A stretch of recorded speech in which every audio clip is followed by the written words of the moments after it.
Hi there, here's Christina from Changing Parenting, and here's how I recently helped a mom of a 5-year-old kid to put away his toys, or to teach your son to put away his toys always after playing. So if you're struggling to get your child to clean up after himself, then this video is for you.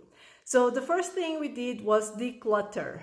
So I'm a big fan of Montessori, and Montessori has this principle of everything in its place and a place for everything.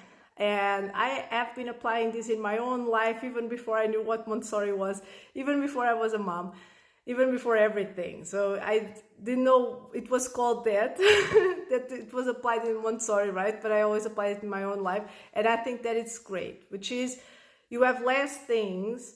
And the way you can do it is, it's not about throwing away your child's toys. It's about getting and I have a video on how I do Montessori in my own life. So if you want if you want to have a look, check out my videos, or you can also search YouTube, whatever you prefer. But the idea is, you, instead of having all the toys inside the box, for instance, that just leads to clutter, what you do is you try and make sure that all the toys that your child has are all the toys that are on display, they are easy to see. So for instance, in a shelf, you would put all the toys next to each other so you could see the toy, right, with space in between. Ideally, you would have like small compartments that, and one thing you can also do if you feel like, I don't do that myself, but many people do, is you can put a little sticker with a drawing of the toy next to the toy, so the child knows this is the place of this toy.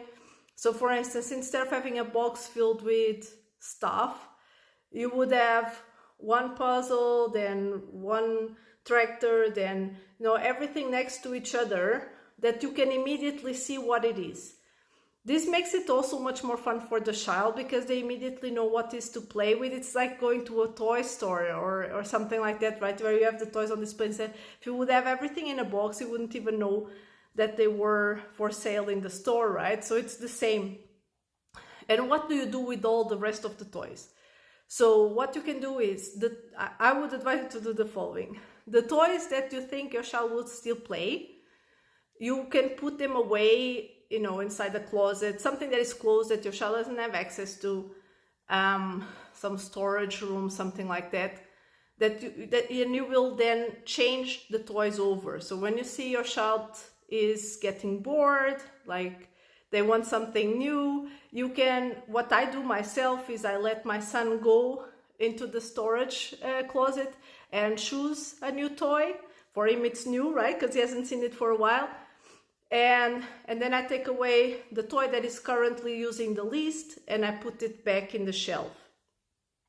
So this is one thing you can do. Other people, what they do is they actually turn over all the toys. So you can say, for instance, every month you grab all the toys and you rotate them. You take out all the toys that are currently on display and put new toys. Or you can do that just with the toys that your child uses the least. I used to do that when my son was a toddler, because he wouldn't by himself go and choose a toy, right? So I used to do that, where I would rotate the toys that he would not use. And so usually when he was a little kid, I had to help him much more put away his toys. So I was much aware of which toys he didn't play with, right? The toys that never got out of the shelf. And those were the toys that I would take out and replace by new toys. So this is something that you can do also, for instance. But basically with this mom, what we did was we decluttered. We took out a lot of toys. And it's true, some toys she kept to rotate, and many toys she ended up giving away. And because her child was already 5 years old, he was the one who chose which toys to give away. So she explained to her child, and this is also really important for a child to learn the value of things. She explained to her child that in order to get new toys, to have space to get new toys, when they go to a store, when he has birthdays, when it's Christmas time, in order for him to have space in his, she explained to him this concept of there's only this space. And some things we can store, but other things we won't be able to because there's no space. So in order for us to be able to get you new toys as you grow and as you go to the store and everything, we need to get rid of some toys. So there are some children that would love to have your old toys that you're not playing with anymore. So choose from here the toys you don't want anymore. And then she went with her child it was actually, an institution, a charity institution called Caritas. And she went there and with her child, and it was the child who gave the toys away. And this is a store they have where they sell the toys for, and with that money they then use it for charity. So this is how they did. You can do however you want, right? You can also give it away to a cousin if you have, right? When I was a kid, we gave a lot of things from cousin to cousin. We passed things from family member to family member, right? So it's just a normal thing, whatever you prefer. You can also, for instance, if your child is older, like an 8-year-old, 10-year-old, you can also say to your child, you can sell this on YouTube, right? On YouTube, on eBay. So, of course, it would be with your guidance. You would help the child with all the communication, right? So all the communication with potential buyers, it would be on, you would do it, right? But your child could take care of taking the photos, deciding the price, things like that. So it helps also with the value of money. But anyway, I digress here. So the first step is decluttering. And this is really important, right? Because when your child starts understanding that this is the space for this toy, this is the space for this toy, right? Everything has a space, right? Like Montessori, everything in its place and a place for everything. So everything has a place. Then what you can do is, and this takes practice, right? You cannot expect your child, the younger the child, the more practice and the more help they will need with this. The older the child, the easier it will get for them to understand.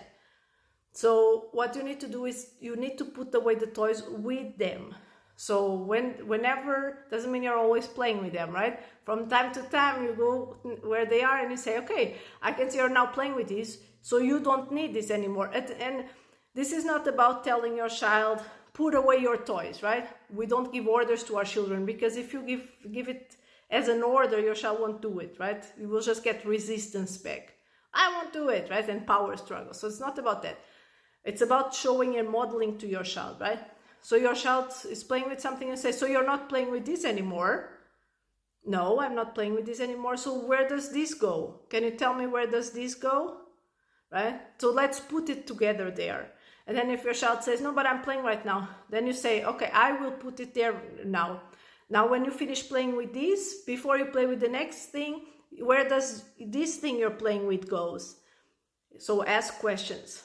And then you will continue doing this. And it might feel at the beginning that it's just like, oh, I'm having all this work, but doing all these things, and in the end is not putting away the toys, right? So I can tell you, for instance, with this mom that I helped, it took about 2 weeks for her child to actually start putting the toys by himself.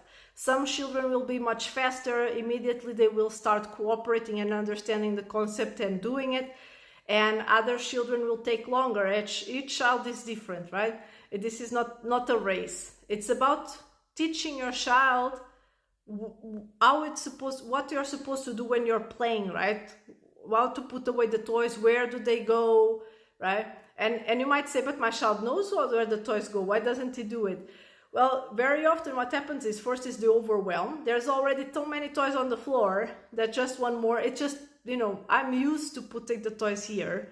Whenever I play, I just leave them here. So for me, it's normal. But the more you do it, and if you do it consistently, and if your child gets used to this idea of having space to play, where everything is clean and tidy, and you can even praise that, like, oh, this looks so clean and tidy. I really want to play with you. I really want to play here because it's such a nice place to play now, because we have so much space. And child starts really enjoying, and he starts wanting to have a space like that. Not because you're forcing them, not because you're ordering them to do it, but because they see how good it is. Try this around, let me know how it goes. And if you are struggling with some behavior that your child is having that is very challenging for you, Let me know in the comments and I'll share some tips to help you.